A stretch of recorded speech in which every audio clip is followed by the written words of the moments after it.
नमस्कार साथियों, मैं मुनीला सप्रे और मैं निधि सोनी द टीचर फाउंडेशन की ओर से इस विशेष हिंदी दिवस पॉडकास्ट में आपका स्वागत करते हैं। आज हम चर्चा करेंगे गिजुभाई बधेका की प्रेरणादायी पुस्तक देव स्वप्न पर, एक ऐसी कृति जिसने शिक्षा को नए दृष्टिकोण से देखने की राह दिखाई। आइए जानते हैं कैसे यह किताब हमें बच्चों की शिक्षा और सीखने की प्रक्रिया को और जीवंत बनाने की प्रेरणा देती है। धन्यवाद मोनिला। देव स्वप्न यानी दिन में देखा गया सपना, ये गीजूभाई बधेका की शिक्षा की क्रांतिकारी कल्पना है। इसमें एक काल्पनिक शिक्षक लक्ष्मी शंकर के अनुभवों के माध्यम से यह बताया गया है कि शिक्षा भय और दंड से नहीं बल्कि प्रेम और स्वतंत्रता से खिलती है। मुझे इस किताब की सबसे बड़ी खूबी यही लगती है कि यह कोई भारी भरकम थियरी नहीं है, बल्कि सीधे शिक्षक के अनुभव से निकली है। हाँ, और शायद इसीलिए पढ़ते वक्त लगता है कि जैसे हम खुद उसी कक्षा में बैठे हैं। आप सब भी जरा सोचिए, आपकी अपनी पढ़ाई में कैसा माहौल था? डर का या दोस्ती का? यही तो देखने लायक है कि कैसे लक्ष्मी शंकर यानी हमारे लेखक गिजुभाई ने डर की जगह स्नेह और स्वतंत्रता को शिक्षा का आधार बनाया। इस किताब में लक्ष्मी शंकर ने अपने अनुभवों का वर्णन कई प्रसंगों के माध्यम से किया है। इन्हीं में से 7 दिलचस्प प्रसंग आज हम आपके सामने प्रस्तुत करना चाहें। तो चलिए शुरुआत करते हैं पहले प्रसंग से, दंड और भय का माहौल। शुरुआत में कक्षा का वातावरण कठोर था।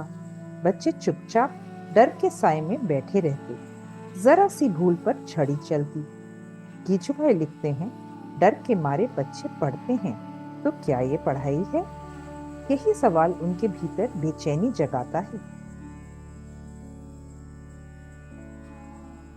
आपको याद है, हमारे स्कूल में भी छड़ी का साया हरदम बना रहता था। मुझे तो आज भी याद है, छोटी सी गलती पर लाइन से खड़े कर दिए जाते थे हम। हाँ, और तब हमें लगता था कि यही पढ़ाई है। लेकिन जब सोचते हैं, लेकिन अब सोचते हैं तो लगता है, क्या सचमुच हमने समझा या बस डरे डरे रटते रहे? आप भी सोचिए, क्या कभी आपने भी डर के कारण पढ़ाई की और वो सीख कितने दिन टिक पाई? गीजू भाई ने यही सवाल उठाया और यही उनकी बेचैनी थी। दूसरा प्रसंग, कहानी की जादुई चाबी। एक दिन शिक्षक ने पाठ्य पुस्तक छोड़कर बच्चों को कहानी सुनाई। पूरा कमरा शांत हो गया। बच्चे मंत्रमुग्ध होकर सुनते रहे। जीजूभाई लिखते हैं, कहानी बच्चों के हृदय का द्वार खोल देती है। यहीं से नई राह शुरू होती है। ये हिस्सा मुझे बेहद पसंद है। सोचिए, बस एक कहानी और पूरी कक्षा का माहौल बदल गया। बिल्कुल मोनिला, मुझे भी याद है बचपन की कहानियां आज भी मेरे साथ हैं। कितने सबक उन्हीं से सीखे, बिना किसी डांट या डर के। तो क्या कहानियां सिर्फ मनोरंजन के लिए होती है, या असल में सीखने के लिए दरवाजे की जादुई चाबी? साथियों, ऐसी कौन सी कहानी है जिसने आपके जीवन पे गहरा असर छोड़ा? जरा सोचिए। बढ़ते हैं तीसरे प्रसंग की ओर, शिक्षक का भय टूटना। धीरे धीरे बच्चे खुलकर बात करने लगे, सवाल पूछने लगे। पहले जो दूरी थी वह मिट गई।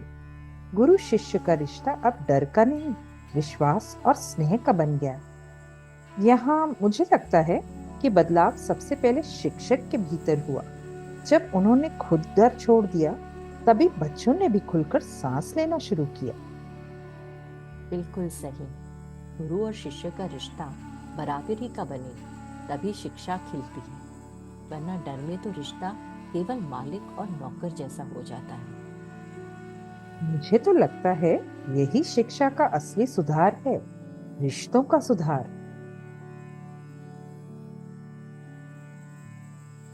चौथा प्रसंग, किताबों से आगे सीखना। बच्चों को अपने चार्ट बनाने दिए गए, अपनी भाषा में लिखने और साझा करने का अवसर दिया गया।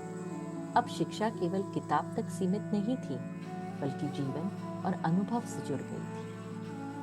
आजकल हम इसे प्रोजेक्ट वर्क या एक्टिव लर्निंग कहते हैं, लेकिन लक्ष्मी शंकर यानी गिजू भाई ने यह 100 साल पहले ही कर दिखाया था।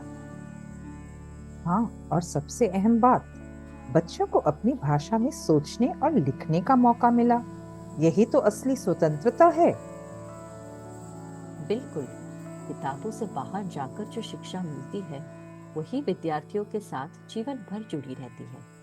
क्या आपने ऐसी शिक्षण शैली का अनुभव किया है? आइए सुनते हैं 5वां प्रसंग, विरोध और आलोचना। अन्य शिक्षक और अभिभावक विरोध करने लगे। ये पढ़ाई नहीं है, ना होमवर्क, ना दंड, बच्चे बिगड़ जाएंगे। लक्ष्मी शंकर पर दबाव बढ़ा, लेकिन उनका विश्वास अडिग रहा। सोचिए कितनी हिम्मत चाहिए होगी इस आलोचना को झेलने में। सब कह रहे हों कि बच्चे बिगड़ेंगे और आप फिर भी टिके रहें, डटे रहें। सही है, समाज अक्सर बदलाव से डरता है। पहले आलोचना होती है, फिर धीरे धीरे वही प्रयोग एक नई परंपरा बन जाता है। दोस्तों, आपको क्या लगता है, अगर आज किसी स्कूल में बिना होमवर्क और बिना दंड की पढ़ाई हो, तो सबकी क्या प्रतिक्रिया होगी? छठा प्रसंग, बच्चों ने सबको चौंका दिया। वे खुद पढ़ने लगे, सुंदर लिखने लगे और सवाल भी पूछने लगे। गिजू भाई लिखते हैं, बच्चा जब स्वयं सीखता है, तभी सीखना स्थायी होता है। मुझे तो यही पल सबसे खूबसूरत लगता है, जब बच्चा खुद किताब उठाए, खुद खोजे। हाँ, क्योंकि मजबूरी में किया गया काम टिकता नहीं, लेकिन जब सीखना अपनी खोज बन जाए, तो वो जीवन भर साथ रहता है। शिक्षा का असली पुरस्कार यही तो है निधि, बच्चों को खुद सीखते देखना। क्या आप मुझसे सहमत हैं? चलते हैं आखिरी और 7वें प्रसंग पर, दिव्य स्वप्न, शिक्षा का सपना। पुस्तक के अंत में लक्ष्मी शंकर ने अपना दिव्य स्वप्न साझा करते हैं, एक ऐसी शाला का जहां शिक्षा भय और दंड से नहीं, बल्कि प्रेम और स्वतंत्रता से खिलती है, जहां गुरु मालिक नहीं, बल्कि मित्र और पथ प्रदर्शक होता है। सोचिए, अगर हर स्कूल में ऐसा माहौल हो, तो बच्चों की दुनिया कितनी अलग होगी। हाँ, और शिक्षक भी कितने आनंद से पढ़ाएंगे। यह दिव्य स्वप्न सिर्फ स्वप्न नहीं है, बल्कि हमारे लिए एक दिशा है। दोस्तों, क्या आप मानते हैं कि आज भी यह सपना संभव है? अगर हाँ, तो शुरुआत कहाँ से होगी? शायद हर छोटे कदम से, हर कक्षा, हर शिक्षक से। लगभग 100 वर्ष पहले लिखा गया ये दिव्य स्वप्न आज भी उतना ही जीवंत है।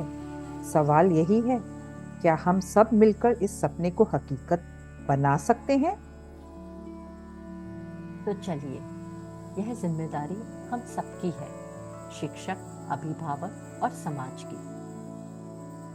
हाँ, और शायद यही सबसे सुंदर दिव्य स्वप्न होगा, जिसे हम सब मिलकर साकार करें। धन्यवाद दोस्तों, हमारे साथ इस हिंदी दिवस पॉडकास्ट में जुड़ने के लिए। अगर आपको ये बातचीत पसंद आई हो, तो हमारे YouTube चैनल को जरूर सब्सक्राइब करें। साथ ही द टीचर फाउंडेशन से जुड़े रहने के लिए हमें फेसबुक, ट्विटर, लिंक्डइन और इंस्टाग्राम पर भी फॉलो करना ना भूलें।